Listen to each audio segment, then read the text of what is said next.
How does God save us from or in suffering? And to answer that question, we want to reflect on the character of God. And the best way to reflect on the character of God is to look into his word and consider how has God acted?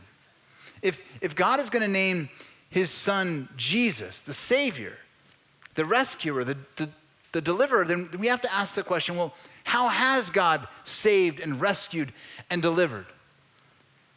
And the reality is that God has most typically done so by coming into the pain, coming into the suffering. A prophecy about the coming Savior, the coming Christ, the coming Son of God, that's going to speak about his own character. Because you see, God doesn't just walk us through it from afar. He's not a coach from the bench. He comes on the playing field. He walks into our suffering with us. Listen to Isaiah 53, speaking of Jesus.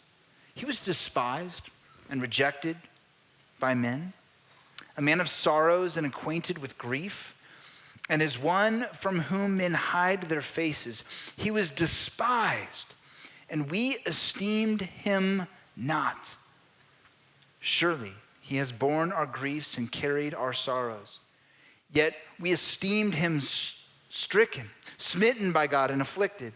But he was pierced for our transgressions. He was crushed for our iniquities. Upon him was the chastisement that brought us peace. God brings rescue. He brings victory. But he seems to do so through the path of suffering. The path of suffering is the path of victory. We're walking through a Christmas series out of the book of Revelation. We're going to encounter suffering throughout this passage. So let's turn to Revelation 12, and we'll begin in the first two verses. And a great sign appeared in heaven, a woman clothed with the sun, with the moon under her feet, and on her head a crown of 12 stars. She was pregnant and was crying out in birth pains and the agony of giving birth. Now, a handful of questions as the passage just unfolds. One is, who is this woman? But let me suggest to you that the symbols are very clear. This is Messianic Israel. And so this symbol of Israel is imposed on this woman. But she's in agony. She is in birth pains. The agony of childbirth portrayed in Revelation. This Messianic Israel is in agony over the birth of Jesus. And it draws us in because you and I are a part of her. And we likewise have suffering in this world. Don't cutesify your Christmas, John is saying. Like, don't miss the pain here. Don't miss the suffering. Don't miss the humanity here. And then he's gonna wake us up spiritually to what's going on in this context. He's gonna peel back the spiritual curtain. So the first symbol is the woman. The second symbol is the dragon. We got to know a little bit about the dragon last week. The dragon that's shown up through all of time and history. Let's hear John speak to it in verse 3. And another sign appeared in heaven. Behold, a great red dragon with 7 heads and 10 horns, and on his head 7 diadems. What in the world is a dragon doing in the middle of a manger scene? What's happening here, John? You gone nuts? No, John wants us to be awake to the spiritual realities behind the scene. I want you to see what's happening, John says. I want you to see that the things of this earth are no mere things of this earth. They have spiritual consequences with real forces at work. Do not be blind to the work of the dragon. There are principalities and powers at work. So that our war is not against earthly circumstances in this world. There's a spiritual battle behind the scenes.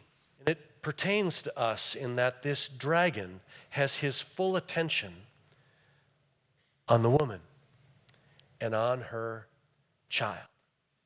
Now in this exact moment he fails. We continue into verse 5 and 6. She gave birth to a male child, one who is to rule all the nations with a rod of iron. But her child was caught up to God and to his throne. And the woman fled into the wilderness, where she has a place prepared by God in which she is to be nourished for 1,260 days. Now, at first glance, the woman's destiny and the child's destiny seem like they're radically different. As if, well, God saves the child. He just plucks the child out. Child's up in the throne room, so he's not going to experience any suffering. And then the devil goes after this woman, and she runs off into the wilderness for 1,260 days in which she's watched over. Although we know Jesus wasn't pulled out and lifted up in such a way that he was lifted out of suffering and somehow not allowed to go through it. It wasn't that he was delivered by just yanking him out entirely. No, he was carried through suffering at his birth. He was carried through suffering through his life.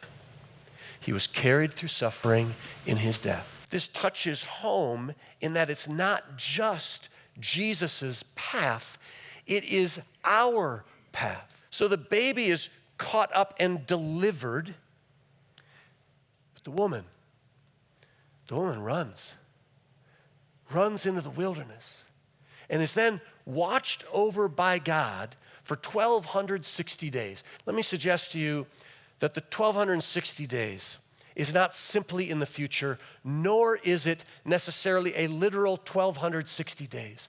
3.5 is a broken 7. 7 is completion. 7 is fulfillment. 7 is the way things ought to be. It is the 7-day week. It is the time frame of creation. It's the pattern and the cycle of life. 7 followed by 7 followed by 7. It is fulfillment. 3.5 is a screeching halt, a broken 7. Not the way things are supposed to be. Suffering. And so she's suffering. Yes, it was back then. Yes, it's today. Anybody have suffering? We don't have to raise our hands. Will it be in our future? Yes, until Jesus comes back. I don't believe there's anything that has to happen before Jesus comes back. He could come back right now. There's plenty of suffering today. And the first thing it has to mean for us is this, that the path of Jesus is the path of suffering. The path of Christ, it's always been and it always will be the path of suffering. We so often desperately are trying to pull out of, to skirt around, to avoid pain. It's what we do as human beings. We dodge pain. We want to avoid it. But the path of Jesus is the path of suffering. He invites us into that place. The first principle, the path of Christ, is suffering. The second principle, the path of victory, is suffering.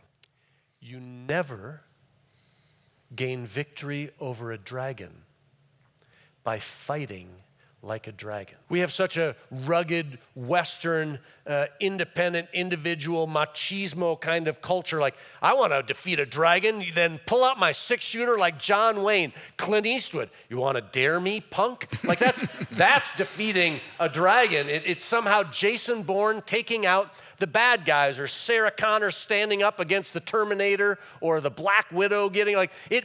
We think you overcome the dragon with strength. Jesus overcame the dragon by surrendering his life. And he calls us to the same thing.